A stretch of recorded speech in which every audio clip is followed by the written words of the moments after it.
Japan के एक चिड़ियाघर में जन्मा नन्हा बंदर पंच आज पूरी दुनिया की संवेदनाओं का केंद्र बन चुका है।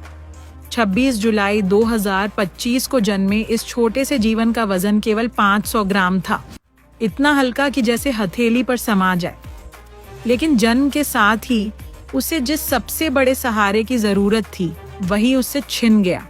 उसकी माँ, जो पहली बार माँ बनी थी, ने उसे अपनाने से इनकार कर दिया। गर्मी की थकान और अनुभवहीनता ने उसे अपने ही शिशु से दूर कर दिया। उस दिन से पंच की दुनिया में एक गहरी खाली जगह बन गई, माँ की गोद की जगह। अकेलेपन से जूझते इस नन्हे जीव को देखभाल करने वाले कर्मचारियों ने उसे एक स्टफ्ड और रंगूटान गुड़िया दी। शायद उन्हें अंदाजा भी नहीं था कि यही गुड़िया उसके जीवन की सबसे बड़ी डोर बन जाएगी।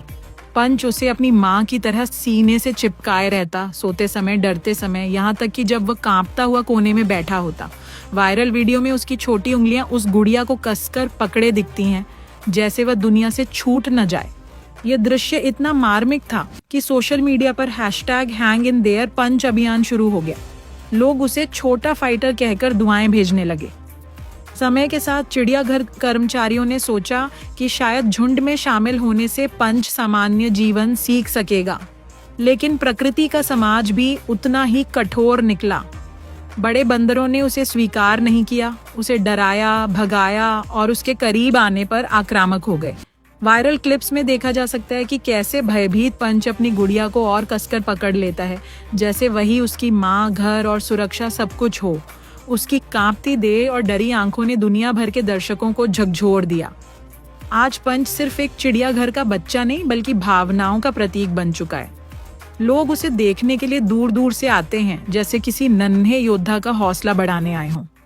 उसकी कहानी हमें याद दिलाती है कि माँ का स्नेह, सुरक्षा की तलाश और अपनापन, ये भावनाएं केवल इंसानों की नहीं, हर जीव की जरूरत हैं। माँ ने भले ही उसे ठुकरा दिया, लेकिन पंच ने जीने की उम्मीद नहीं छोड़ी। अपनी छोटी बाहों में गुड़िया को थामे वह दुनिया से कह रहा है, मैं अकेला नहीं हूँ, मैं अभी भी लड़ रहा हूँ। हर जीव की जरूरत है। माँ ने भले ही उसे